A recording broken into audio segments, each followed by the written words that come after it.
Hey guys, Mobby here. Now, it's probably no news to you if you're watching this that Akira Toriyama has passed away.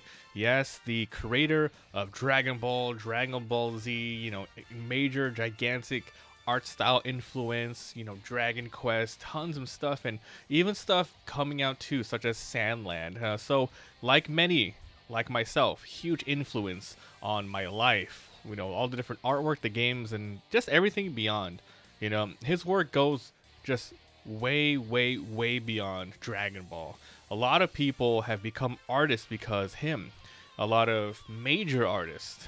So, as a tribute to this particular episode, I want to talk about my 5 favorite Dragon Ball games of all time. Now, I also want to ask you guys to please comment below any nostalgic or memories you have of anything Toriyama. Maybe it's something in real life. Maybe you have like a favorite figure, a really cool poster on the wall. Maybe you played some of these games too. Dragon Ball is your favorite anime, etc. Let us know down below.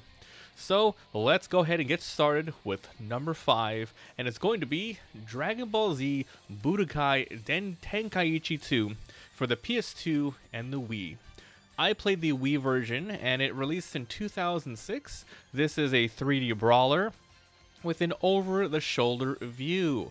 Now, a lot of my memories for playing this game, I believe I was a freshman or sophomore in high school, and yeah, played tons of video games after school a lot. What's interesting about this is I remember actually playing with the Wii controllers. That is right. You have the nunchuck and you have the, I don't even know what the stick is called. I forgot the regular controller, with the button 1 and 2 and the plus. It's so crazy because you can pull the controller back and go forward for like Kamehameha. You had to like raise your hand up for spirit bombs and stuff like that. There was an amazing single player mode, lots of content, but not just the adventure mode. But I particularly remember spending a lot of time playing the Ultimate Battle Z mode. Here you have a ton of random battles to progress over a tower, and you can use your own character's, loadout and setups. My favorite character to use was Bardock. There was also hidden fun battles, a good challenge, and this was really special just because the number of sheer hours spent playing this game. Over 100 characters, a lot of stuff. Alright guys, let's move on to number 4, and this one is Dragon Ball Z Super Saiya Densetsu for the Super Famicom. What is this game? Let's explain it what it is. So, I played this originally on the emulator, but it came out in 1992 in Japan, and yeah, I would say I probably played it somewhere in the late 90s. This is a JRPG adventure game, so memories playing this. As I said, I just discovered emulation. I was playing a ton of games, and at the time, of course, loved Dragon Ball Z. So I believe the show was barely probably in the Frieza arc for us watching on Toonami, and then I found this cool game. But it was completely in Japanese. I didn't understand a single thing, all the text. But, you're a kid, you got a lot of time on your hands. This is just one of those IPs you love. So I brute forced the game and played trial and error. And, I didn't look it up, but there were probably no guides at the time. I figured out the story because it basically followed, the Saiyan arc, Raditz, Vegeta, and then you're on Namek, and then you fight Frieza. It had a lot of side padding as well because, it is a JRPG. But yeah, the combat was primarily random encounters, and in these battles, you choose cards, and god dang, I can't believe I beat this game. I guess, once again, trial and error, just the symbols on the cards. You would just watch party members fight. A lot of really cool cutscenes. It was so cool. And yeah, I did end up beating it, and God knows how long it took me. I wouldn't be able to tell you, but I do remember fighting a very secret ending boss at the end of the game, which was Vegeta on Namek, but he was Super Saiyan. Of course, this didn't happen in the anime, and that's what made it stand out as a memory and made it so awesome. I definitely want to revisit this one with an English translation. It's very special to me because I discovered this one and, persevered my love for Dragon Ball Z. Alright, number 3. This one is Dragon Ball Advanced Adventure for the GBA. I also emulated this one. It originally came out in 2005, and it's an action platformer.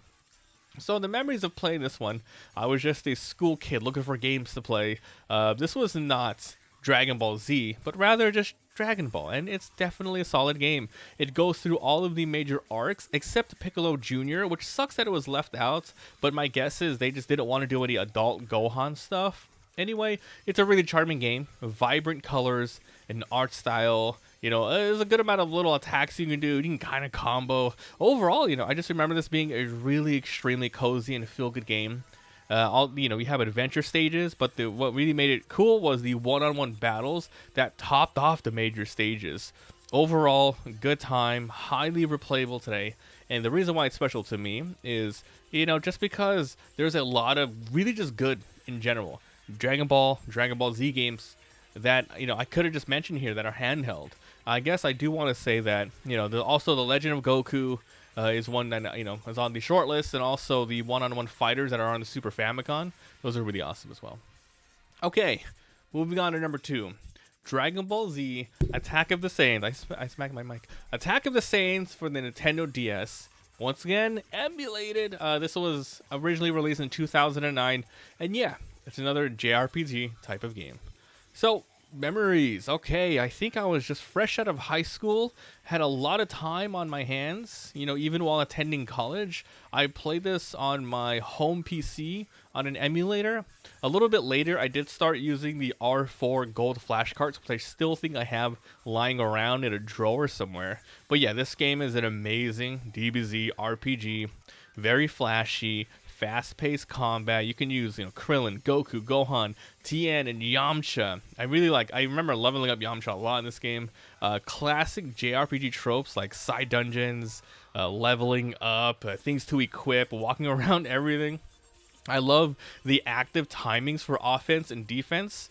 The story goes from the Piccolo Jr. saga all the way to the Saiyan saga. So even though it doesn't go too far in terms of the overall Dragon Ball Z archetypes, it's a lot in between. They pad a crap ton of content in here. And I think it's a huge major shame that no other ones in this particular series was made that I know of. So once again, I remember the super secret boss at the end, because it just makes an impact on you. And this one is Broly. God dang, you fight Broly in this game.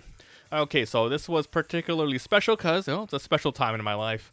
Transitioning from a smaller world into a bigger world, in terms of education and my overall reach in society. It's a good time, and I highly recommend this game. Alright, so my number 1 Dragon Ball game of all time is going to be Dragon Ball Z Budokai 2 for the PS2. I have the copy on my shelf back here. It came out in 2004, and this is a 1v1 2D fighter. Okay, so memories playing this game. Dragon Ball Z, at the height of popularity, with myself and my friends. This game had everything, it seemed. A gigantic, large roster, badass, quick gameplay. I particularly love the custom loadouts, the rock, paper, scissors type of fourth. You would get through unique attacks. The combos are pretty simple. A lot of characters still have the same ones. I remember square, square, triangle, triangle. Then you would hit the Kai button, and then something you get like warp Kamehameha or something like that. And yeah, the amazing music. But yeah, some of them definitely turned out to be plagiarized, but it still sounded amazing. But yeah, the most important reason why this is number 1 for me is when and who I played it with. This takes me back to my childhood home, hanging out with my best friend. Budokai 2 is just one example of all the amazing games we spent dozens of hours playing. I guess I will have to mention Phantasy Star Online 2, split co-op on the GameCube, all good times. But yeah, in this game, my main was Future Trunks, and my friend used Deborah. He kicked my ass with Deborah. We got a rematch. Alright guys, so yeah, Akira Toriyama touched many people's lives through various forms of media, anime, manga, games, and will continue forever. These were just some of my favorite Dragon Ball games of all time, and who knows, I might make a top 10 later on, because there's still a lot, but these are the ones that I quickly came up with. So comment below your thoughts on these games, and maybe even your own list. Thanks for watching, and I'll see you guys next time. Bye.